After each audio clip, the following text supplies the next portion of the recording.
Hi, Dr. Shaunna here, and welcome to this week's episode of Superfood Spotlight. So this week we're featuring citrus fruits. So you've seen these before. How can they be super? Well, I have got some great things to tell you about super citrus fruits. They are heart healthy, they're diabetic friendly, they're great for weight loss, and they are great for cancer prevention. So those are big tall tales, so let's look at some evidence to back that up. And first, before I go into anything further as far as the studies that back that up, you can find all of the references in my book, Doctor Up the Recipe, and nothing that I'm sharing is meant to diagnose, treat, cure, or prevent any disease. This is purely for information, but I think when you know how super this is, you're going to want to eat them. So here we go.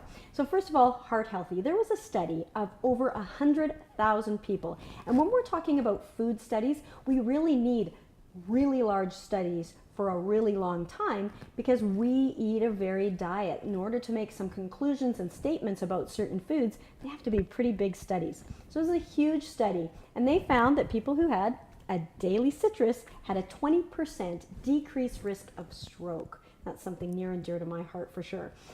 The oranges have soluble fiber pectin, which is really great for lowering cholesterol, potassium, which is really great for, we want that to help with our blood pressure.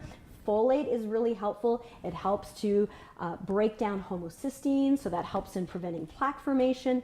And if you peel it, and you peel an orange, you'll notice the white. Now this white, the pith, has hesperidin in it. And that has some really great healthy properties. Now, when I was young, we used to try and peel that white stuff off. Well, no, eat that white stuff. It's really quite healthy. Been shown to lower, associated with a lower blood pressure, cholesterol, and inflammation. It's very low glycemic index and associated with a lower risk of type 2 diabetes. There was a Finnish study from Finland, where they found that people who had the highest carotenoid consumptions from things like citrus and red peppers had a 41% decreased risk of type 2 diabetes. The pith also has fiber, that pectin, so it's helpful to stabilize blood sugar. Now, when it comes to oranges in particular, one orange has a glycemic index of 5, so that's nice and low. But if you have a glass of orange juice, if you just have half a glass, the glycemic index is 12. So if you want to have the whole glass, you're going to have to double that load. So there's a difference. You want to have the whole fruit. And in addition, a 3-month study of 100 obese people looked at those who had half a grapefruit before their meals and those who did not. And those who had that half a grapefruit had a 3.5 pound weight loss versus a half pound weight loss. So it showed a little bit of a benefit. You know, they always do show those pictures of grapefruits when people are on a diet. I don't believe in diets, but I certainly do believe in having grapefruits and other citrus fruits. And then lastly, let's look at the evidence for cancer prevention. So it's been suggested that there's a lower risk, especially of GI tract cancers. There was a study that showed that kids who had orange juice were orange juice drinkers in their first couple of years of life.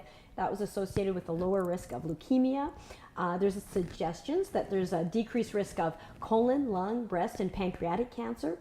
Grapefruits also have lycopene. Now, we often associate that with tomatoes, but it's also in grapefruits. So again, an association with a lower risk of prostate cancer. Now, the citrus peel itself, you want to eat that.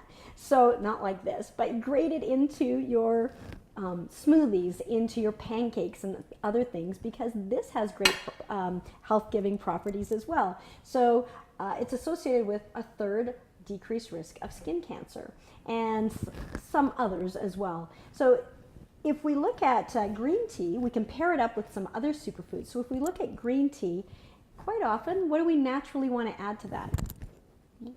Lemon. So when we add lemon to our green tea, the superfood, the antioxidants in the green tea are more readily absorbed. I'm always fascinated how these pairings that we do over the years actually have additional benefits. So how did people know that?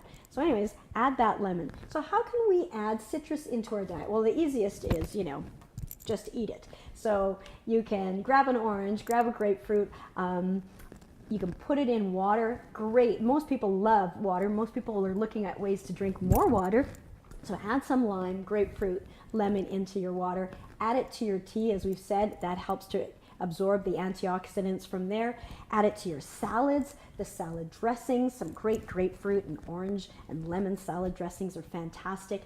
Add it to greens. If you're sauteing some kale or broccoli or something like that, a little tip, add your lemon and orange or whatever you'd like to add after, just at the end. Otherwise, you're going to fade out that glorious green, and we like that really rich green color.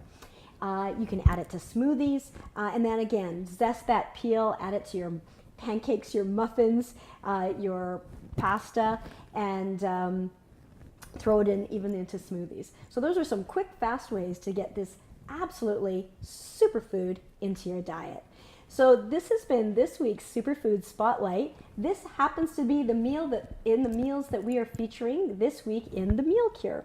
So Meal Cure is a superfood meal planning service done for you, and at least 2 of the meals each week feature our Superfood of the Week. So be sure to check out mealcure.com for more information.